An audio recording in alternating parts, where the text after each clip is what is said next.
नमस्ते, सत श्री अकाल, आदाब। टीएस मदान, आपका दोस्त, आपका हमसफर।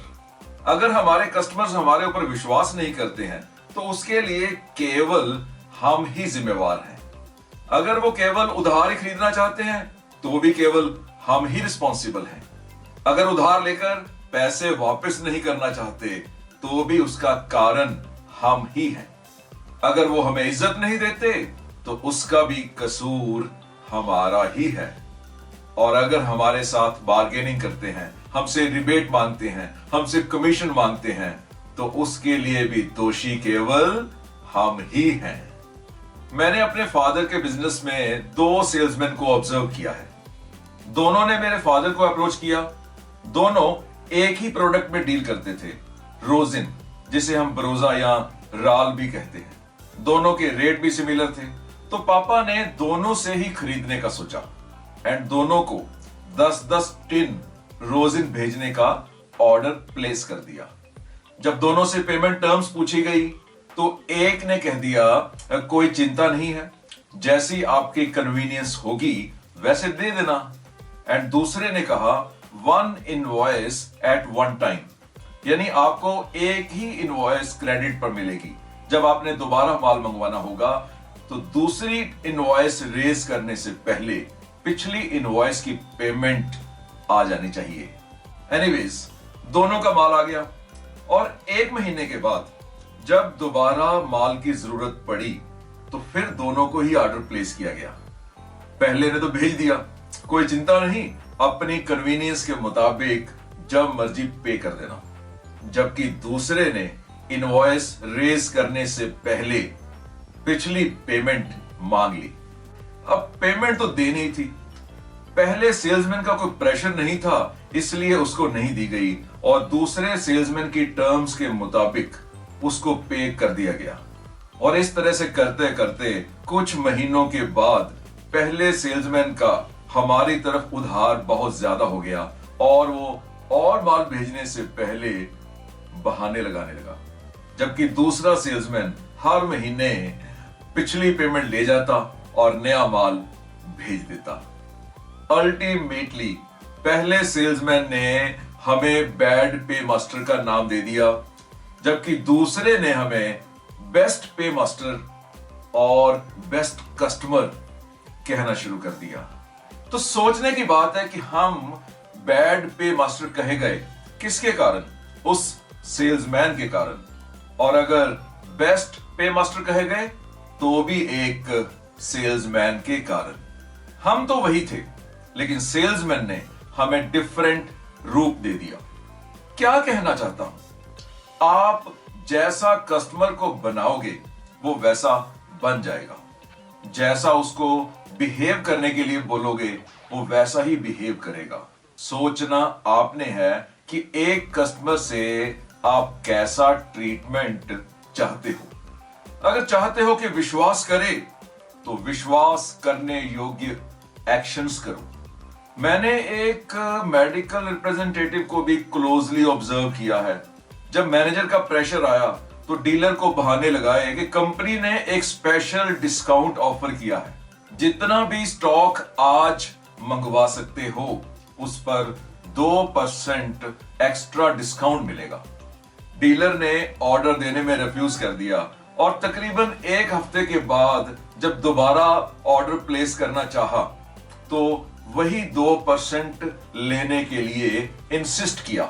सेल्समैन के पास तो वो स्कीम थी ही, उस दिन तो ऑर्डर लेने के लिए बहाना लगा रहा था और सेल्समैन ने वो 2% भी डिस्काउंट उसे दे ही दिया।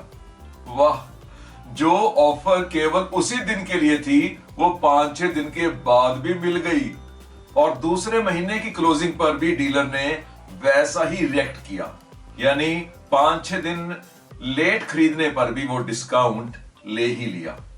और इस तरह उस मेडिकल रिप्रेजेंटेटिव का ये इंप्रेशन बन गया कि जब मर्जी माल खरीदो वो डिस्काउंट मिलेगा ही मिलेगा। आपको मेरी एडवाइस है कि अपने सेलिंग प्रोफेशन में कुछ ऐसा ना करें कि कस्टमर्स आपको लाइटली लें या फिर गारंटेड लें। केवल वही कमिट करो जो दे सकते हो, जितना दे सकते हो, जब तक दे सकते हो जिसको दे सकते हो। आज कितने ही शोरूम्स पर स्टॉक क्लियरेंस सेल लगती है, लेकिन लोग लास्ट डेट पर विश्वास नहीं करते, क्योंकि मेजॉरिटी कंपनीज, मेजॉरिटी शोरूम्स ये कह के डेट एक्सटेंड कर देते हैं कि ऑन कस्टमर्स डिमांड। और इस तरह जब सच में डेट एक्सटेंड नहीं करनी होती तो लोग खरीदने ही नहीं आते, यही सोचकर कि डेट एक्सटेंड होगी ही होगी। मुझे याद है बचपन में हम लोग कनॉट प्लेस दिल्ली में घूमने आते थे, तो शर्ट्स के एक शोरूम में क्यू लगा के शर्ट्स खरीदनी पड़ती थी, क्योंकि सेल्स की लास्ट डेट कभी एक्सटेंड नहीं होती थी। तो आपने क्या करना होगा, सिंपली ये प्रोसेस ऑफ एलिमिनेशन है, यानी कुछ लोगों को छोड़ने का प्रोसेस। आपने एक सेट ऑफ पीपल को एलिमिनेट करना है, यानी छोड़ना है। सही कस्टमर्स या गलत कस्टमर्स, क्रेडिट पर खरीदने वाले कस्टमर्स या कैश खरीदने वाले कस्टमर्स, डिस्काउंट मांगने वाले कस्टमर्स या डिस्काउंट ना मांगने वाले कस्टमर्स, बार्गेनिंग करने वाले या बार्गेनिंग ना करने वाले, गुड पे मास्टर्स या फिर बैड पे मास्टर्स, एटसेट्रा। एक एग्जाम्पल, आपने एक राशन की दुकान खोली, दोनों तरह के कस्टमर आएंगे, कैश खरीदने वाले भी और उधार खरीदने वाले भी। कैश खरीदने वाले डिस्काउंट, क्वालिटी एंड वैरायटी पूछेंगे, एंड उधार खरीदने वाले उधार का पीरियड।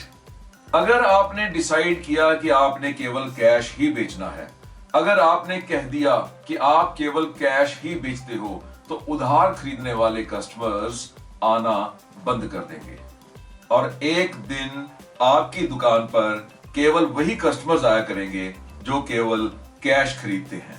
और इस तरह से आपका एक रेपुटेशन बन जाएगा, एंड वाइस वर्सा। तो आप कस्टमर्स को बच्चों की तरह पालो, बहुत नाजुक होते हैं, जैसा बनाओगे वैसा बन जाएंगे, जिस तरह से चाहोगे उसी तरह से खरीदेंगे। चाहोगे डिस्काउंट मांगें तो मांगेंगे, चाहोगे कि बार्गेनिंग करें तो करेंगे, चाहोगे कि कैश खरीदें तो खरीदेंगे, चाहोगे कि आपको प्यार करें, आपकी इज्जत करें तो आपको प्यार भी करेंगे और आपकी इज्जत भी करेंगे। नेक्स्ट टाइम किसी भी कस्टमर को ब्लेम देने से पहले मेरी इस वीडियो को याद कर लेना। क्या आपके कस्टमर का रिएक्शन आप ही के एक्शन का रिजल्ट है? ऑफ कोर्स आपके एक्शन का ही रिजल्ट होगा। Well my dear sons and daughters in sales profession, अगर वीडियो ने कोई इंप्रूवमेंट आइडिया दिया हो तो लाइक कर देना, शेयर भी कर देना और कमेंट भी कर देना।